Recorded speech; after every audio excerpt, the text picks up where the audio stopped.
Dr Megan Woods. Mr Speaker, it's a pleasure to take a call after a sanctimonious lecture on someone about student loan schemes from someone who would not have paid for their own tertiary education.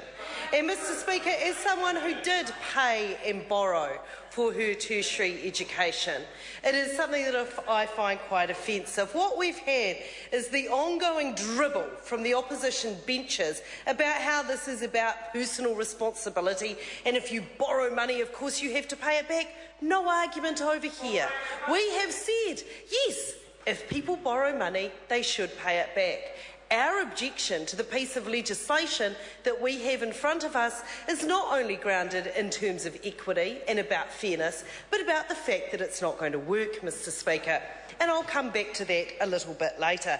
We've been told that this is legislation that's going to send a message, and then we've got some kind of character from some kind of pantomime sitting in the corner of the government benches who just yells out communist from time to time whenever an opposition speaker is speaking. Well, Mr Speaker, we don't think this is communist to expect that we have some kind of equality of access to tertiary education in this country. We think there is a public good in it. We wouldn't think it is too radical. But really what that comedy character sitting in the corner over there is demonstrating is this government's antipathy to people getting an education, to the fact that there should be tertiary education that is accessible for a wide variety of New Zealanders regardless of their parents' income.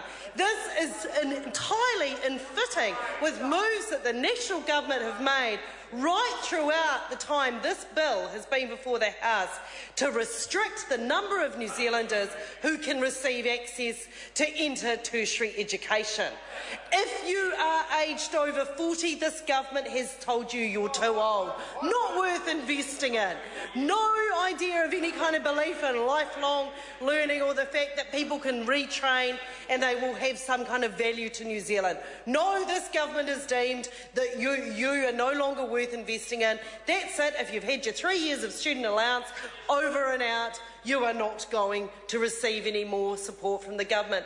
Over here on the opposition benches, we think this is short-sighted and again points to this government's rhetoric about their belief in transforming New Zealand. It shows how arrogant and out of touch they are, that they think that New Zealand can get ahead by restricting education and training to New Zealand.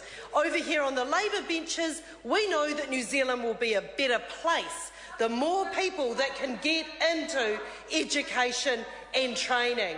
Our desire is not to dampen the demand for tertiary education, as is the Minister of Tertiary Education's self-declared aim to keep people out of tertiary education, Mr Speaker. This is the same minister who talks a big game about science and innovation leading our economy. Well, he's also cut postgraduates from having a student allowance. Way to go for an innovation-led economy. Stop people doing wasteful things like postgraduate research.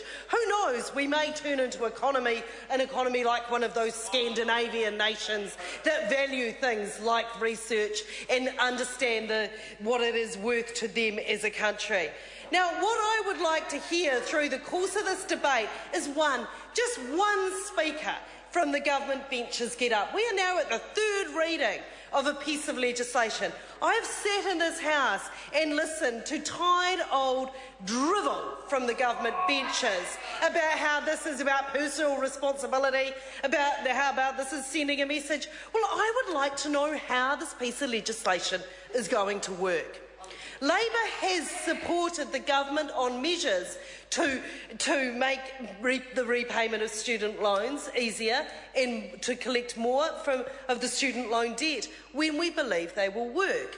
We have supported the government on measures around making changes to the IRD website, the fact that it wouldn't be so difficult, that essentially international bank transfers would have to occur for those living overseas to meet their student loan obligations. We have supported them because we think they are positive moves and they actually will make it easier for New Zealanders living overseas to repay their student loans. But, Mr Speaker, we will not support a gimmick that is not going to work, that is unfair, that criminalises what is a civil matter, and we will not. Now, my colleague Grant Robinson read some from the bits of the regulatory impact statement that haven't been redacted because the government doesn't actually want us to know what the options were. The regulatory impact statement that comes before this House when it comes to options, other things that we consider, blank page, Mr Speaker. This is how much consideration this government has given to what the real options that might work are, and perhaps why we can only hear the speech notes being regurgitated time and time again from their members opposite, because they have nothing of substance to say. This is just more arrogant, out of touch legislation that is about trying to look tough when they're not going to achieve anything. I would like to do a little bit of a reading from the regulatory impact statement where it comes to where the inland, about how this is actually going to work in practice. Now, actually, the comedy character in the corner is yelling out something other than communist. I wonder what it was. Now, this is how the legislation is going to work. Inland Revenue would request information from airlines under Section 17 of the Tax Administration Act to determine which flight a borrower is booked on. The information would be provided to police stationed at the airport, who would have to locate the defaulter before they boarded their flight. Good use of police resource. Police have advised that as this would have to be achieved without photos, often in large crowded areas, this would be difficult and time-consuming. This from the very organisation that is supposed to be the body that implements these crazy lunatic gimmicks that the government is proposing. The police are telling them it is not going to work. But yet again, they'll stand up and they'll dutifully read from their arrogant and out-of-touch speech notes that this is about us, about sending a message and about us getting tough on defaulters, all the time when they are narrowing the number of New Zealanders who will receive the benefit of a tertiary education in this country. This is a government that will consider it a success if they can deny more and more New Zealanders access to a university or a polytech or any form of training. This is not something that we think is in any way beneficial to New Zealand. We think regardless of your ability to pay or your family's ability to pay for you to go and learn a trade or to go to university, if you've got the talent, you should be able to do that.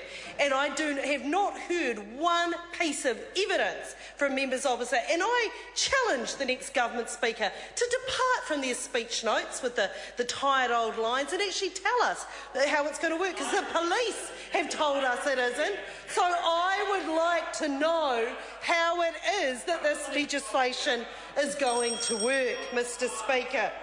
The original intent of the student loan scheme was to make access to education available to more New Zealanders. And this is what we in Labour will cling dearly to. We will not in any way support the government's move to narrow access to education. If they really did want to get real about reducing the debt that defaulting student loan borrowers owe to New Zealand and to the New Zealand taxpayer, then they would have looked at some things that could have worked. They would have looked at measures about entering into repayment arrangements with people. When Labour was in government and we did put in place such a scheme, there was a huge surge in the number of people that went on repayment plans and started paying their loans and were no longer defaulters on their loans. They have the evidence of a good field trial of what actually did work, but instead they were resorting to fanciful gimmicks that sounded good on budget day to try and appeal to their base, rather than something that will actually tackle this problem. This is not the way that we are going to build a better New Zealand. This is not the way that we are going to have an economy that is fit for the 21st century, that is based on us having a highly skilled, highly educated workforce and not excluding large numbers of New Zealanders from that. Not only do the individuals suffer, but we as a country will suffer with this government's close-minded views on tertiary education. David Bennett. Come on. Thank you, Mr Speaker. That is a shocking speech from the opposition, but it just goes to reflect the nature